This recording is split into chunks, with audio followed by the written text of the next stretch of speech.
गुरु परंपराम। शास्त्र ऐसा कहता है कि वे आदि पुरुष नारायण हों, प्रथम पुरुष देवादिदेव सदाशिव या वह महादेव हों, वहां से अगर इसका आरंभ है सदाशिव समारंभाम, अथवा नारायण से इसका आरंभ है, तो यह एक परंपरा अस्मदाचार्य पर्यंताम वंदे गुरु परंपराम। हम उस परंपरा को प्रणाम करते हैं जहां गुरु तत्व का निवास है, जो प्रेरक है और अज्ञान तिमिर का भंजक है, जिसके आशीष अनुग्रह से, जिसकी सहसा कृपा दृष्टि से दुर्बोध सुबोध हो जाता है, और कुछ वह जिसे हम असंभव, अलभ्य, अप्राप्य, दुष्प्राप्य, कठिन सा अनुभव करते हैं, वह सरल होने लगता है। जो हमारे आसपास की संभावनाएं जो कभी नहीं दिखाई देती, अनुभूत नहीं होती, जिनकी हमने कल्पना नहीं की होती, वे संभावनाएं जिनमें शुभता, पावित्र, सामर्थ्य, शक्ति, विभूति, विद्या, विनय और असाधारण दैवीय क्षमता, जिसके हम सहसा अधिकारी हैं, वो सारी क्षमता, वैसी योग्यता, प्रतिभा हमें सहसा उपलब्ध हो जाती है। वे सारी संभावनाएं जो हमारे आसपास तो हैं पर हमें अनुभूत नहीं होती हैं। ऐसी अनेक संभावनाएं, और मनुष्य जीवन अंतहीन संभावनाओं का नाम है। यहाँ बड़ी संभावनाएं हैं, यहाँ अनेक अवसर हैं, तो वे सारे अवसर हमें अनुभूत होने लगते हैं, वे प्रकट होने लगते हैं, वे सारी संभावनाएं उजागर होने लगती हैं। फिर स्वयं के प्रति एक गौरव का बोध होने लगता है, और फिर अज्ञानता के कारण जो अशक्यता, असमर्थता, विवशता, अल्पता अथवा एक बड़ा अभाव जो दिखाई दे रहा था, वो स्वप्नवत ऐसे ही पल भर में मिट जाता है। जैसे स्वप्न के दुख चले जाते हैं आंख खुल जाने के बाद। जैसे आंख खुली तो स्वप्न की सत्ता उसी समय तो खो जाती है, और हमारा ज्ञान उस सत्ता को नकार देता है। कह रही तो आंख बंद होने पर अज्ञानता में, अविवेक, अविचार के कारण, अथवा मेरी चेतना की सुप्तावस्था में ये विकलता इसलिए थी कि कोई एक अज्ञान सपने का, और सपने को मैं सच मान रहा था। तो ठीक वैसे ही जिसकी कृपा से आंख खोलने लगती है, उघरई विमल विलोचन ही यके, मिटई दोष दुख भव रजनी के। उघरई विमल विलोचन ही यके, तो कुछ ऐसा सत्पुरुषों का कहना है कि एक हृदय के नेत्र खुल जाते हैं, फिर भाषा बदल जाती है, चिंतन बदल जाता है, दृष्टि बदल जाती है, दिशा बदल जाती है, हमारा पूरा जीवन बदल जाता है। और एक ये केवल परिवर्तन नहीं, रूपांतरण होता है। तो हमें जो विद्यमान है वह प्रकट होने लगता है, वो हमारे दैवी अंश, अथवा हमें सुप्त हमारी भगवत्ता, पूर्णता। तो फिर ऐसा जब अनुभव होता है तब नैराश्य, हताशा, दैन्य पता नहीं कहाँ चले जाते हैं। फिर दैन्य के लिए कोई स्थान नहीं है, फिर हताशा, नैराश्य के लिए कोई स्थान नहीं है, फिर भय नहीं रहता, संशय नहीं रहते, निरंतर के द्वंद्वों के आघात संघात, उनसे उत्पन्न होने वाली व्याकुलता, विकलता और हर पल की एक अकुलाहट न जाने कहाँ चली जाती है।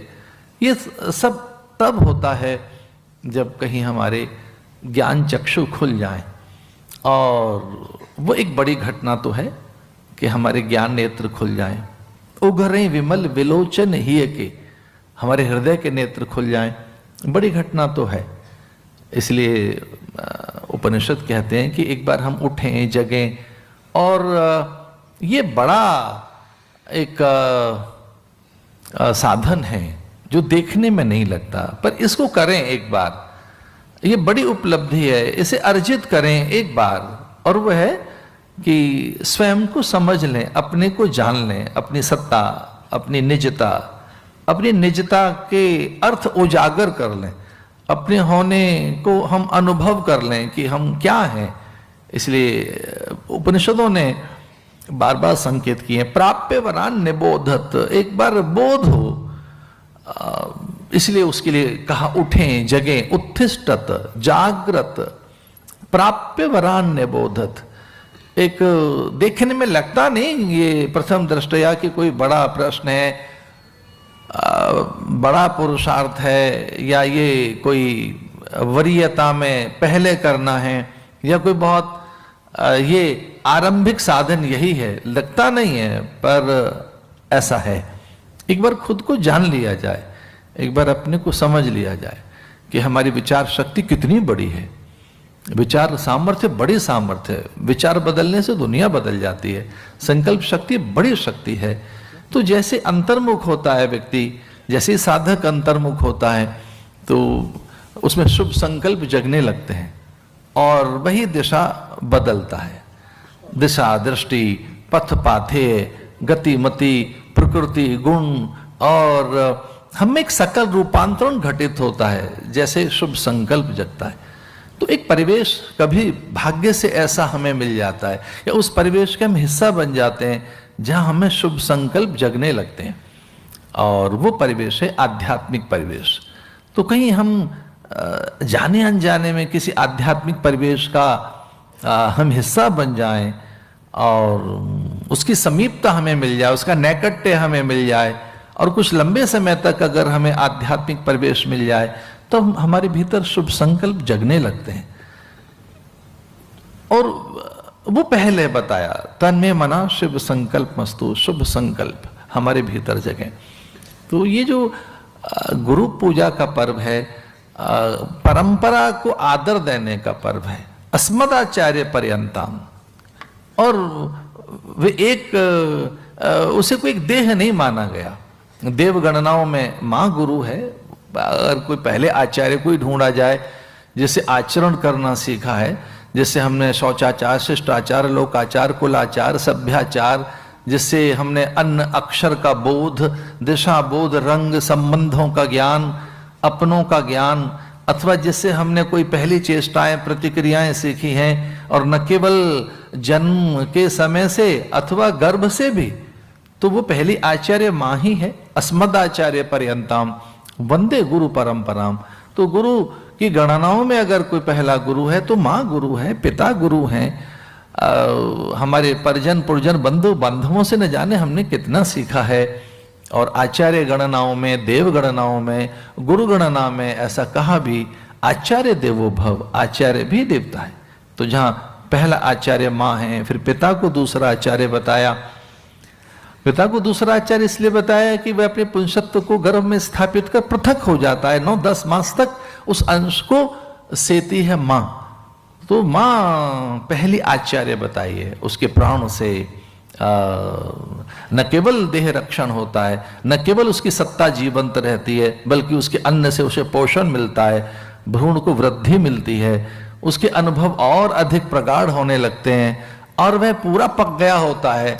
और 9-10 मास के बाद जब गर्भ से निकलता है तो मां से बहुत कुछ लेकर निकलता है।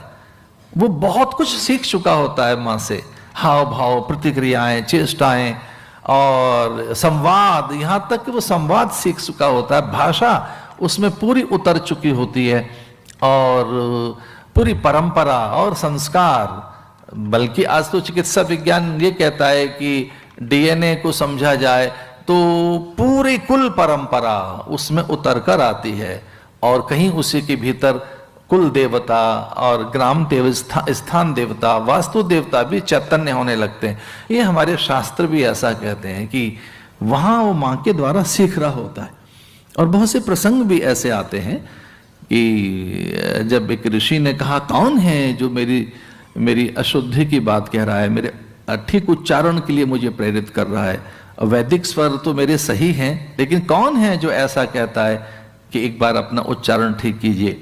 और आसपास देखा, वहाँ कुछ उस नीरव अथवा एक निर्भ्रांत एकांत में कुछ पंछी तो थे, पतंगे, जीव, कृमि, कीट, और केवल वृक्ष, वनिताएं, कुछ लताएं, और कुछ दूर्वांकुर घास और क्या था, और एक पत्नी अपनी। तो ऋषि को लगा कि यहाँ कोई ऐसा है नहीं जो मुझे टोक रहा हो। मैं तो जानता हूं तिनकों के स्वर, उनकी भाषा, उनका हवा से हिलना केवल हिलना भर नहीं है, वो न जाने पूरी पूरी कितनी अपनी कथा व्यथा कह देते हैं। ये दुर्वांकुर, मैं तो पत्र और लताओं में कितनी संवेदनाएं है, वृक्ष कितना बूढ़ा है, क्या संवाद कर रहा है, ये सब जानता हूं। और तो और मैं धरती के कण मृद कणिकाओं में उस चैतन्य तत्व से भी परिचित हूं, पर यह स्वर मुझे सुनाई नहीं दे रहा, ये कहां से आ रहा है, कौन है जो मुझे टोक रहा है। और फिर उसने कहा कि मैं आप ही का अंश हूं, आप ही का तत्व हूं, और मैं कोई ये अपराध नहीं कर रहा हूं, लेकिन चूंकि मैं आपकी सत्ता हूं, मैं आपसे ही हूं, मेरी कोई अलग से सत्ता नहीं है, मैं आपका पुत्र हूं और मैं इस समय मां के गर्भ में हूं। तो हे पिता, मैंने ऐसा कुछ अनुभव किया है मां से भी और आपसे भी, पर सही ये है। ऋषि को बड़ा आवेश आ गया कि अभी तू पैदा भी नहीं हुआ है, अभी से तू मुझे करेक्ट करना चाहता है, तो 8 जगह से टेढ़ा हो जा। वो कुछ इस तरह से, श्राप की बात मैं नहीं कर रहा हूं, लेकिन हाँ, बड़ों को आदत नहीं है कि कोई उन्हें टोके।